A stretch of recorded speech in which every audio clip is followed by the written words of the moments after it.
इस मामले को प्रेम प्रसंग से जोड़ा जा रहा है, इस पर आप क्या कहेंगे? देखिए, एक गरीब व्यक्ति किसी कोठी वाले के घर में जाके प्रेम कर सकता है? आप लोगों को लगता है प्रेम कर सकता है? नहीं करते। इसमें भी वही दलित का मामला, जब कहीं से किसी को कुछ नहीं मिलता, प्रेम प्रसंग का मामला मानते हैं कि उन्होंने कहा प्रेम प्रसंग, तो क्या कानून लेना हाथ में लाजमी था? अगर प्रेम प्रसंग का मामला था तो प्रेम एक व्यक्ति से नहीं होता है, प्रेम दोनों तरफ से होता है। तो कानून बनाया हुआ है, नियम कानून है, दोनों को शामिल करते हैं। उसके बाद उनके खिलाफ जो भी होता है कार्रवाई कानून करती। कानून उन्होंने हाथ में क्यों लिया सकता है? प्रेम हमेशा बराबर वालों में होता है, या उनसे कुछ लालच होती है, भूख होती है, तब जाके होता है कि नहीं भाई अमीर हो मुझसे पैसा। एक औरत किसी दलित से प्रेम नहीं कर सकती। मुझे नहीं लगता कि इस तरीके से अफवाह उड़ानी चाहिए, गलत है। ये सिर्फ दबाने के लिए, बात को दबाने के लिए इस तरीके से मुद्दा को डाइवर्ट किया जा रहा है किसी और दिशा में। प्रेम प्रसंग का कोई मैटर ही यहाँ नहीं था। एक बेचारा बीवी नहीं है, 5 साल पहले उसकी बीवी खत्म हुई, 3 बच्चे हैं छोटे छोटे, एक बच्चा। अच्छा, बीवी भी नहीं है? बीवी नहीं है, 5 साल पहले उनकी बीवी खत्म हो गई है। एक छोटा बच्चा है, 7 साल का है, और एक आंख से दिव्यांग भी है बच्चा। वो अपने बच्चों के भरण पोषण के लिए गांव से बाहर भी कमाने नहीं जाता था, यहाँ का किसानी करता था। किसानी करने के बाद वो सोचता था मैं अपने बच्चों को ही देखभाल करूँ, क्योंकि माँ भी नहीं थी, माँ का भी रोल अदा करता था बच्चा। जहाँ तक मुझे पता है, जहाँ तक पता ही नहीं है, कुछ इस तरीके से हमारे रिलेशन में भी है, मेरा भाई भी लगता था। नमस्कार दोस्तों, मैं रवि कुमार, आप देख रहे हैं द बहुजन नामा व भीमराज दस्तक। दोस्तों, आज मैं मौजूद हूँ करछना के इसौटा लोहनपुर गांव में, जहां पर अभी 2 दिन पहले एक दलित युवक को जिंदा जला दिया गया था। आइए हम इधर बात करेंगे। हमारे साथ भीम सेना के पूरा प्रतिनिधिमंडल आया हुआ है पीड़ित परिवार से मिलने। इधर राष्ट्रीय अध्यक्ष जी हैं, इधर महिला मोर्चा के राष्ट्रीय अध्यक्ष इंदु चौधरी जी हैं, इधर क्या कहते हैं एडवोकेट भीमराव गौतम जी। आइए बात करेंगे। स्वागत है सर आपका। बहुत बहुत धन्यवाद। यह सर देखिए, जिस तरह से उत्तर प्रदेश में जिस तरह से दलित का शोषण और हत्याएं हो रही हैं, यह बेहद ही निंदनीय है। और उसी तरह का एक घटना करछना थाना क्षेत्र के अंतर्गत हमारे समाज के दलित भाई को और हत्या कर जला दिया गया है, जो बेहद निंदनीय है। और हम लोगों को सोशल मीडिया के माध्यम से, आप लोग के चैनल के माध्यम से पता चला। आज हम लोग पीड़ित के घर आए हैं और पीड़ित से मिलकर हम लोग यहाँ जानकारी प्राप्त करेंगे कि घटना स्थल किस तरह से कैसे क्या हुआ, और जो भी होगा हम लोग पीड़ित के साथ हैं। अगर प्रशासन किसी भी लचीली रवैया, अगर कार्रवाई, कानूनी कार्रवाई करने में अगर बाधा या तो कुछ भी अगर अड़चने करती है, तो हम लोग अभी तो हम लोग शांतिपूर्ण तरीके से हम लोग अभी आ रहे हैं, मिल रहे हैं। नहीं तो व्यापक जन आंदोलन होगा, फिर ये प्रशासन हम लोग के सामने घुटना टेकने पे मजबूर हो जाएगा। हम देखते हैं कि ज़्यादातर क्या कहते हैं मिर्ज़ापुर तरफ ही आप लोग ज़्यादा एक्टिव रहते हैं। आज हमें लगता है पहली बार इधर करछना विधानसभा में आए हुए हैं, और जहाँ भी जाते हैं तो पूरी एकदम ईमानदारी के साथ, जिम्मेदारी के साथ वहाँ के मुद्दे को आप लोग उठाते हैं। तो क्या लगता है अगर पीड़ित परिवार को न्याय नहीं मिलता है तो भीम सेना क्या कदम उठाएगी? देखिए, बाबा साहब के हम लोग वंशज हैं, हम लोग संविधान के मानने वाले लोग हैं। और आप मिर्ज़ापुर नहीं, हम लोग प्रयागराज में कई बार आए हैं। हो सकता है आपकी नज़रों से हम लोग दूर हों, लेकिन हम लोग जहाँ भी दलित उत्पीड़न होता है हम लोग ज़रूर पहुँचते हैं और सफल भी होते हैं। और अगर प्रशासन नहीं मानते हैं तो हम लोग मनाने का काम भी करते हैं, क्योंकि हम लोगों के पास एक ऐसा हथियार है भारतीय संविधान, उसके सहारे हम लोग अपना अधिकार ले लेंगे। क्या कहेंगे मैडम, आप एक महिला हैं और आप अच्छे से क्या कहते हैं जानती हैं, जिस प्रकार से देखा जाए तो उत्तर प्रदेश में बड़े पैमाने पर क्या कहते हैं एक बहुजन समाज के साथ क्या कहते हैं इस प्रकार की घटनाएं आए दिन घटती रहती हैं।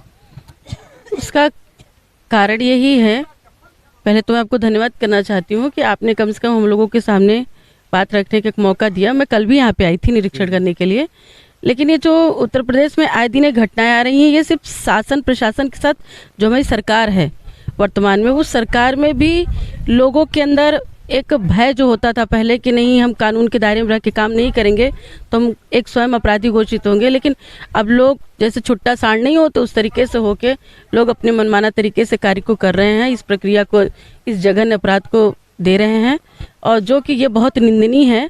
और इसमें कहीं ना कहीं शासन प्रशासन के लोग भी अंदरूनी जो है संलिप्त हैं, जहाँ तक मेरा देखा हुआ दूरदर्शिता दिख रहा है। कल आप आई थी और तो आपको जानकारी भी, कल बुलडोजर चला है जरूर, लेकिन क्या कहते हैं झोपड़ी पे चला है, उसको लेकर क्या कहेंगे? ऐसा है, देखिए हम लोग जो दलित लोग होते हैं वो वैसे भी बहुत ही अंदर से कोमल होते हैं, उन पे दया होती है, उन पे खुद भी बीती। जैसे कल हुआ था जब बुलडोज़र का नाम लिया गया तो यहाँ के जो पीड़ित के परिवार के थे उनको दया आई कि जाने दो, मेरा बेटा तो गया लेकिन मुझे कुछ ऐसा नहीं चाहिए।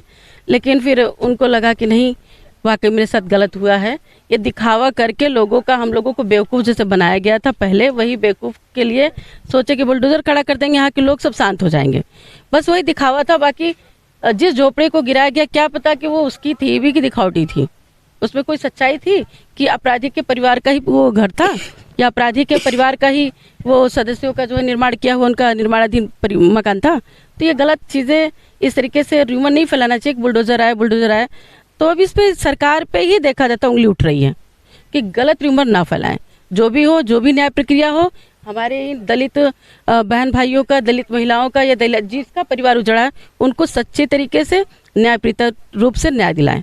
इस मामले को प्रेम प्रसंग से जोड़ा जा रहा है, इस पर आप क्या कहेंगे? देखिए, इसमें भी वही दलित का मामला, जब कहीं से किसी को कुछ नहीं मिलता, प्रेम प्रसंग का मामला मानते हैं कि उन्होंने कहा प्रेम प्रसंग, तो क्या कानून लेना हाथ में लाजमी था? अगर प्रेम प्रसंग का मामला था तो प्रेम एक व्यक्ति से नहीं होता है, प्रेम दोनों तरफ से होता है। तो कानून बनाया हुआ है, नियम कानून है, दोनों को शामिल करते हैं। उसके बाद उनके खिलाफ जो भी होता कार्रवाई कानून करती, कानून उन्होंने हाथ में क्यों लिया? प्रेम प्रसंग तो एक तरीके से र्यूमर है, अफवाह है। इस तरीके से एक गरीब व्यक्ति किसी कोठी वाले के घर में जाके प्रेम कर सकता है? आप लोगों को लगता है प्रेम कर सकता है? नहीं कर सकता है। प्रेम हमेशा बराबर वालों में होता है, या उनसे कुछ लालच होती है, भूख होती है, तब जाके होता है कि नहीं भाई अमीर हो, मुझसे पैसा। एक औरत किसी दलित से प्रेम नहीं कर सकती। मुझे नहीं लगता कि इस तरीके से अफवाह उड़ानी चाहिए, गलत है। ये सिर्फ दबाने के लिए, बात को दबाने के लिए इस तरीके से मुद्दा को डाइवर्ट किया जा रहा है किसी और दिशा में। प्रेम प्रसंग का कोई मैटर ही यहाँ नहीं था। एक बेचारा बीवी नहीं है, 5 साल पहले उसकी बीवी खत्म हुई, 3 बच्चे हैं छोटे छोटे, एक बच्चा। अच्छा, बीवी भी नहीं है? बीवी नहीं है, 5 साल पहले उनकी बीवी खत्म हो गई है। एक छोटा बच्चा है, 7 साल का है, और एक आंख से दिव्यांग भी है बच्चा। वो अपने बच्चों के भरण पोषण के लिए गाँव से बाहर भी कमाने नहीं जाता था, यहाँ का किसानी करता था। किसानी करने के बाद वो सोचता था मैं अपने बच्चों को ही देखभाल करूँ, क्योंकि माँ भी नहीं थी, माँ का भी रोल अदा करता था बच्चा। जहाँ तक मुझे पता है, जहाँ तक पता ही नहीं है, कुछ इस तरीके से हमारे रिलेशन में भी है। मेरा भाई भी लगता था, वो मेरा भाई भी लगता था। तो इस वजह से ये तो गलत है, डाइवर्ट किया जा रहा है। अगर पीड़ित परिवार को न्याय नहीं मिलता है तो भीम सेना आगे क्या कदम उठाएगी? देखिए, आपने कोरेगांव का इतिहास सुना ही होगा। जब 28,000 सामंतवादियों को हम 500 लोग, हमारे महार जाति के जो दलित वर्ग के लोग थे, उन्होंने सब्जी भाजी की तरह काट के खा लिया। तो वही कोशिश हम भी करेंगे अगर उनको न्याय नहीं मिला तो। फिर क्योंकि उन्हीं के वंशज हम भी हैं, खून उनका हमारे ही शरीर पे घूम रहा, तो इसलिए न्याय दिलाने का ही काम करेंगे। और संविधान को रखते हुए हम संविधान के बाहर निकल के कोई काम नहीं करेंगे, क्योंकि हम बाबा साहब माननीय कांशीराम जी के बनाए मिशन को फेल नहीं करेंगे। हम लोग दायरे में रहते हुए ही काम करेंगे। क्या कहेंगे राष्ट्रीय अध्यक्ष जी? जिस प्रकार से देखा जाए, अभी पीड़ित जो मृतक परिवार है उसके कहते हैं, उनके 3 बच्चे हैं। बड़ी बच्ची जो है लगभग क्या कहते हैं 18-19 वर्ष की होगी, 12वीं कक्षा में अभी दाखिला लेने जा रही थी। ये सबसे छोटा वाला बच्चा कक्षा 3 में पढ़ता है, और जो मझिला वाला लड़का है वो कक्षा 9 में पढ़ता है। तो इनका भरण पोषण कैसे चल पाएगा, कैसे क्या? देखिए, हम लोग शासन से मांग करेंगे, जिला प्रशासन से, कि पीड़ित पक्ष को कम से उचित मुआवजा दिया जाए 50 लाख के करीब। और उनको मैं देख रहा हूँ, बड़ी ही दुर्दशा यहाँ के जो खंड विकास अधिकारी महोदय हैं या जो ग्राम प्रधान होंगे, माननीय आदरणीय मोदी जी ने, प्रधानमंत्री मोदी जी ने देश में ढिढोरा पीट रहे हैं कि सबको पक्का आवास दे दें। लेकिन आज मैं इस पीड़ित घर पहुँचा हूँ, आज भी वो खपड़ेल घर, इसके पास पक्का मकान नहीं है। फिर उनका दावा भी विफल दिख रहा है। तो हम यह भी मांग करते हैं कि पीड़ित को तत्काल आवास मुहैया कराया जाए, और उसके लिए कृषि आवंटन भूमि उपलब्ध कराया जाए, और कृषि और मकान आवासीय पट्टा भी उपलब्ध कराया जाए। साथ ही साथ मैं यह भी मांग करता हूं कि पीड़ित पक्ष को या पुलिस प्रशासन या सुरक्षा व्यवस्था मुहैया कराए, कि किसी भी प्रकार को उनको परेशान न किया जाए, और उन्हें लगे कि मैं भय में न रहूं, मैं सुरक्षित में रहूं। अगर इन सब मांगों को अगर पूरा नहीं करते हैं तो भीम सेना आंदोलन करने को बाध्य होंगे, इसमें कोई दो राय नहीं है। तो दोस्तों देखिए, ये हमारे साथ भीम सेना के राष्ट्रीय अध्यक्ष एडवोकेट भीमराव गौतम जी, इधर इंदु चौधरी मैडम जी थी। हमने इनसे इन पीड़ित परिवार के मुद्दों पर बातचीत की। आप लोगों की क्या प्रतिक्रिया है वीडियो कमेंट में हमें जरूर बताएं। चैनल पर नए हैं तो चैनल को सब्सक्राइब करके वीडियो को लाइक करके अधिक से अधिक शेयर करें। और जाते जाते आपसे एक सवाल है कि क्या पीड़ित परिवार को न्याय मिलेगा या नहीं? अगर न्याय नहीं मिलता है तो आप लोग क्या करेंगे? वीडियो कमेंट में हमें ज़रूर बताएं। धन्यवाद।